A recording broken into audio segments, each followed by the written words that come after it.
Today also marks 6 months since the outer bands of Hurricane Helene spun up a tornado in Rocky Mount. The EF3 twister was on the ground for a quarter of a mile, injuring more than a dozen people, causing all of this extensive damage you see here.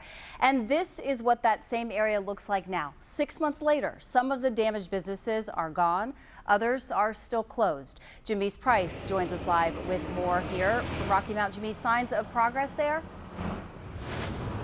There are some signs of progress, a lot of changes, but a lot of things remain the same, including this building just behind me. This restaurant remains closed, boarded up, and where I am right now. And this used to be that automotive shop. We saw the images of the destruction at that automotive shop. It is no longer here, only a slab of concrete, but there is some good news. Some of those businesses and buildings here in the shopping plaza, they are on the path of rebuilding.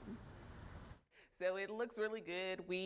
Looks like we've gotten new windows and things are clear. It just Keisha Justice taking a look around her boutique, Pretty Essentials, which supports breast cancer survivors. It just feels kind of good to be back in this place. It's the first time she's been in the place since renovations and repairs were made to her boutique after an EF3 tornado touched down 6 months ago, causing major damage.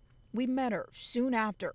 Since then, Keisha had to shut down her business for 3 months until she could find a temporary location. Now she's preparing to move back in. Everything looks so fresh. Everything looks very fresh and ready to re-enter into the building. The tornado touched down with speeds of 140 miles per hour, crushing buildings, tossing cars, and taking down trees. The storm also hit in the middle of the day when lots of people were out and about.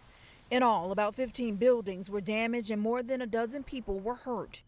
Keisha took cover in her stockroom. I remember the panics, I remember the sounds, I remember the clouds, I remember everything from that day. This was the second tornado that hit Rocky Mount just a year apart. In July 2023, a tornado tore through, damaging a large Pfizer plant.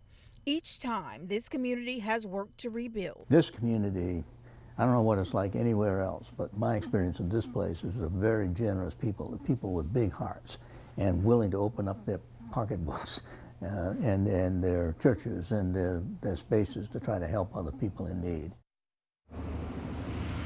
And we saw a lot of that moments after that tornado hit. Now, I want to also point out that we also saw crews this morning working on a home that was damaged in that tornado. So this community really trying to bounce back. In Rocky Mount, Jamise Price, ABC 11 Eyewitness News.